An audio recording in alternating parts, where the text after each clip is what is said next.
in our few short days together, we're endeavoring to understand what are the divine laws, recognizing that in order to do so, we must have integrated, merged our body, our mind, and our spirit, and abide in a state of mind that is called Sat Chit Ananda, or existence, knowledge, and bliss.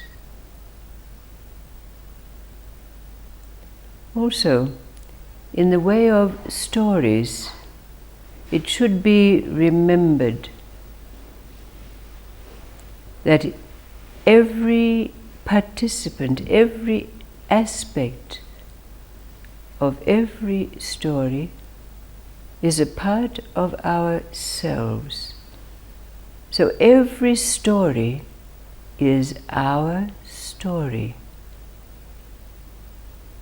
There's a story already been told, but for those who have heard it, perhaps it will resonate in a new way. And let's see what it brings for those who have not heard it before.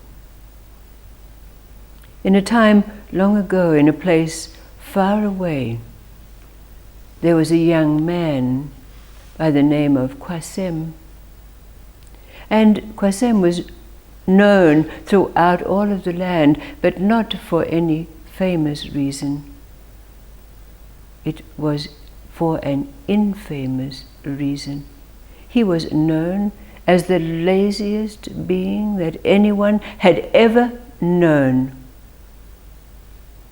His days were spent resting by the warmth of the stove, while his poor, old, widowed mother went out to the fields to work, to put bread on the table for them both. He rose only to eat the food that his mother prepared for him. Even when the call to prayer resounded throughout the land, he did not rise up from his sleep. His mother often beseeched him, telling Quasim, "I'm old. I cannot keep working indefinitely. Please, won't you go out and find work? Be like other young men. Work, find a young woman, make a family." But Quasim always made the same answer. He would say, "What's the use of my going out to try? I'll only fail because my luck is asleep." His mother became somewhat desperate. Her bones were aching. She was old and tired.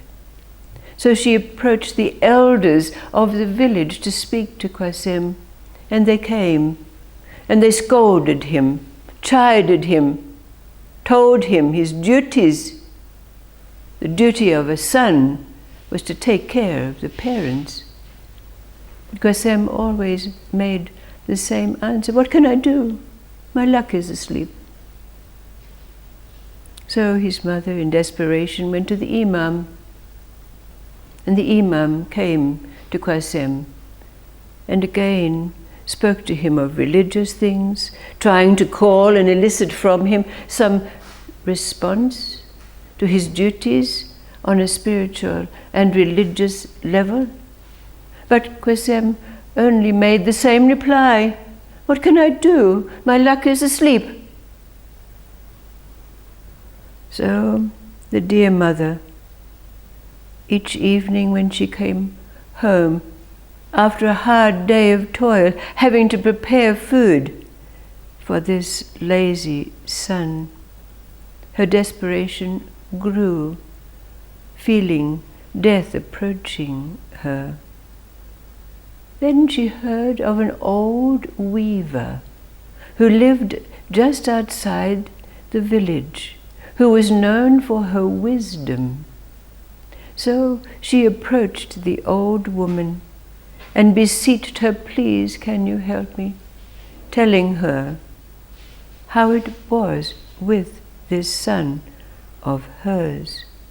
So the old woman said, "Oh, wait, I'll choose the right moment and I'll speak with him." So one day, when the old weaver knew that Quasim would be up eating his midday meal, she went to visit him. And she spoke to him just of ordinary things, day-to-day occurrences in the village.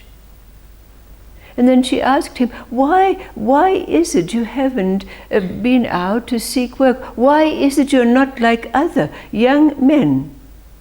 And again Quasim answered, "But what can I do? My luck is asleep." "Oh," said the old weaver, "oh, I once knew a young man who was in the same situation. But you know, he decided that he was going to go out and find his luck and wake him up." "Oh," said Quasim, "I never thought of that before. Yes, I'm going to do it. I'm going to go and find my luck and wake him up." So when the mother came back from her daily toil, Quasim told her, I'm going tomorrow, I'm going to find my luck, and I'm going to wake him up." The mother was just delighted. So the very next morning, she gathered together a flask of water and some bread and cheese for Quasim, and he set out. He set out on the road to find his luck. Well, you know, it was a hot day, and he travelled far. And he'd come to a forest where it was quite cool. So in the forest he found a tree, a little clearing, and he sat under the tree to drink from his flask and eat his bread and cheese. And because he was tired after a day's, he just began to nod off. And just as he was nodding off, he heard a great roar. And bounding out of the trees came a lion. Well, Quasim, shaking and trembling, thought to himself, "Here, I've just started out on my quest to find my luck, and I'm going to be eaten by a lion." But the lion stopped short of pouncing on him to devour him, and the lion looked at him and said, "Where are you going?" Quasim said, "Well, I'm going to find my luck and wake him up." "Oh," said the lion, "oh, then I won't eat you. Perhaps you can help me." He said, "I'm growing old, and I'm the king of the forest, but my brain is getting a bit mushy. Perhaps you can ask your luck how I can bring clarity back to my brain so that I can continue to be the greatest in the forest." "Oh," said Quasim, "yes, I'll ask my luck." So Quasim, after resting under the tree for the evening, set out again. And again, as the midday sun was coming over and he became tired, he sat to rest under a great oak tree. And to his great surprise, the oak tree spoke to him, asked him, "Young man, where are you going?" Quasim said, "I'm going to find my luck to wake him up." "Oh," said the oak tree, "what a great quest you're on. I wish you the greatest of luck." So Quasim again rose up and went on his way. And before too long, to his great surprise, he came to an opening, and before his very eyes there was a grand palace. And there on the balcony were two beautiful maidens, one black and one white. They called to him, "Come, come." And the gates of the palace opened, and Quasim entered, and he was entertained with food. And the young women said to him, "Well, where are you going?" And he explained, I'm going to find my luck and wake him up." "Oh," they said, "what an illustrious journey you're on. We wish you the greatest of luck." So Quasim again set out. And after some while, thirsty now, his flask was empty, he came to a stream, and he bent to drink. And as he drank, the stream spoke to him again, asking, "Where are you going, young man?" And Quasim gave the same answer. And again the stream congratulated him. "What a wonderful quest you're on. I wish you great success." So Quasim proceeded on his journey, but before him lay a vastness, a vast empty plain, barren, almost lifeless.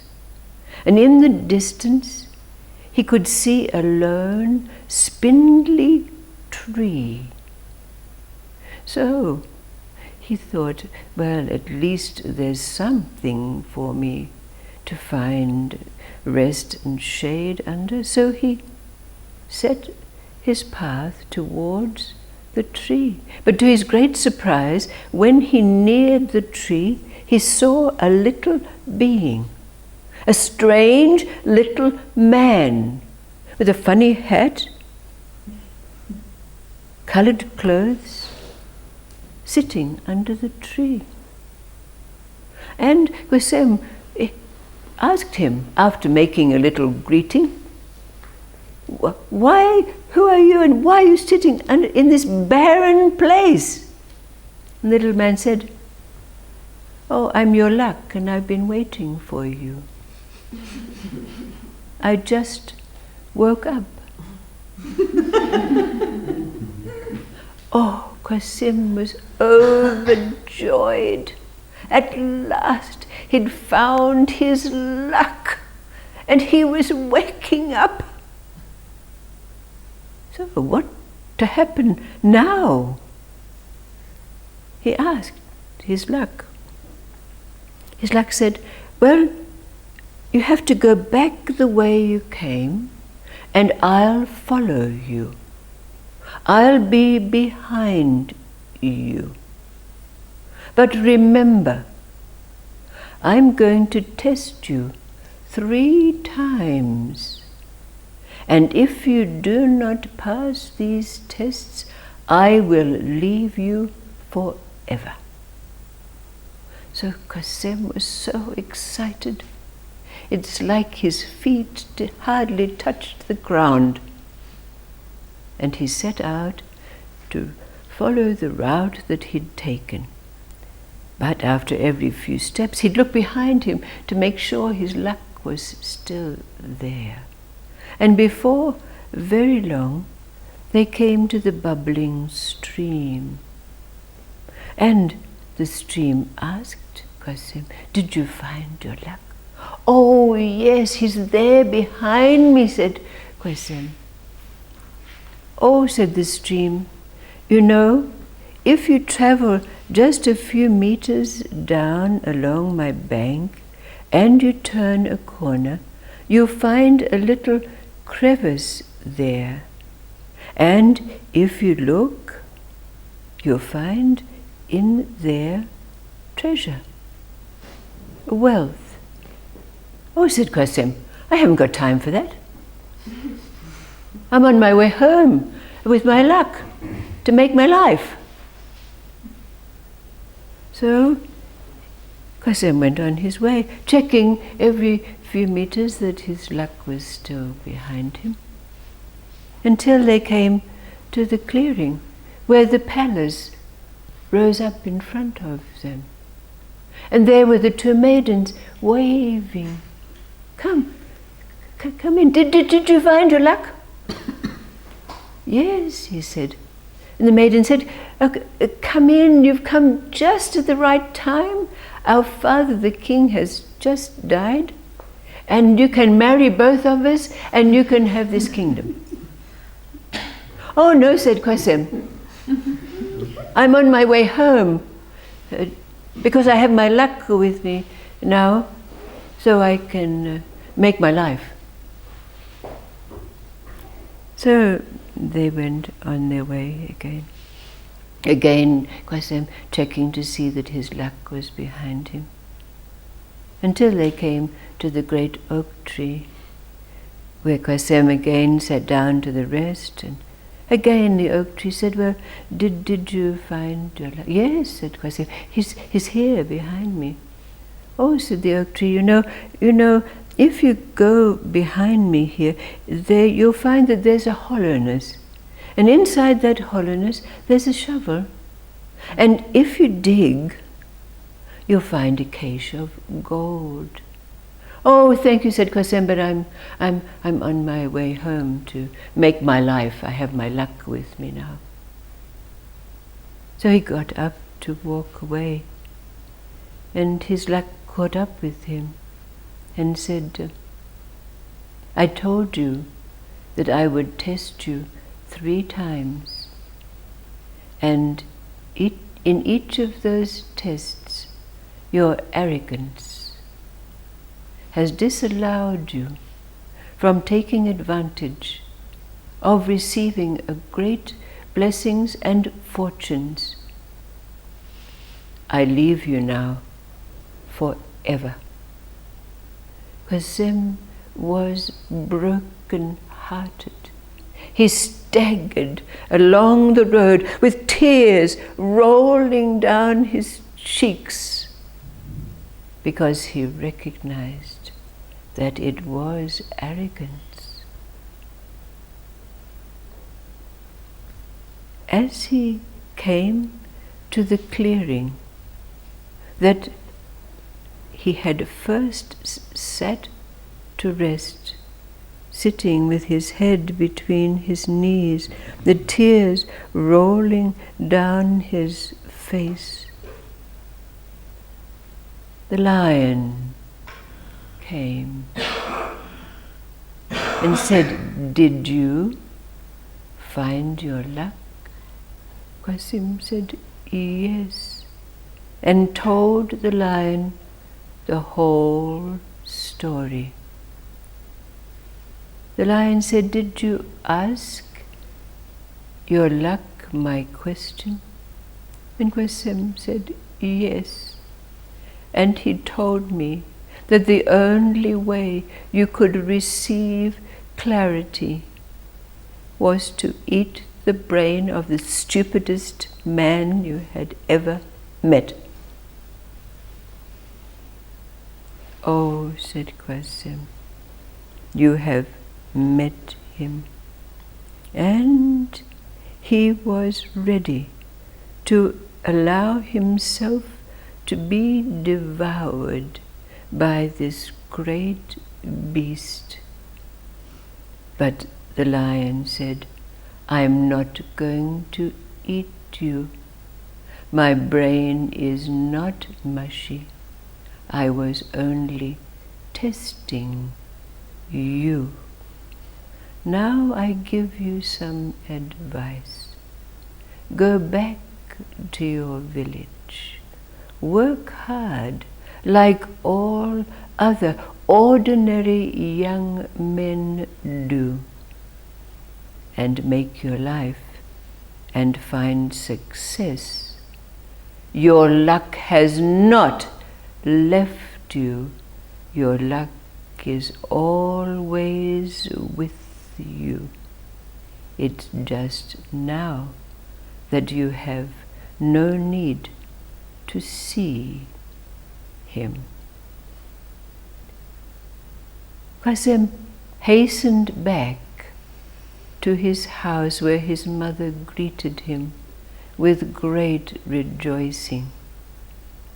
He didn't tell his story to anyone, but the very next day he went to the village to seek work from a merchant, and he began a life of diligence and fortitude. And in the days that followed, he found success. He found a maiden.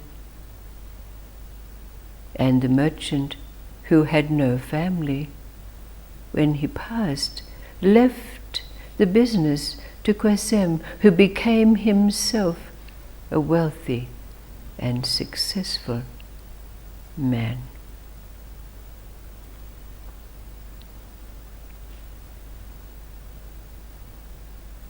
Our story, could it be? If so, what are those participants? What is this lion, oak tree, the maidens, the stream, and luck? What aspects of ourself do they represent?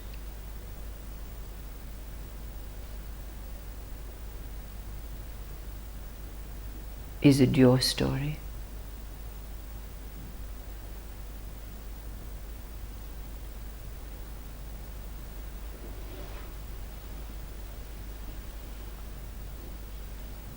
In order to understand and experience the divine laws of life, we must do whatever there is for us to do to bring together our body, our mind, and our spirit, and bring our mind to that state where all the levels of existence allow us to rest in a state of existence, knowledge, and bliss, Satchitananda. In this place, the divine laws work through us and become evident in every single instant of our life.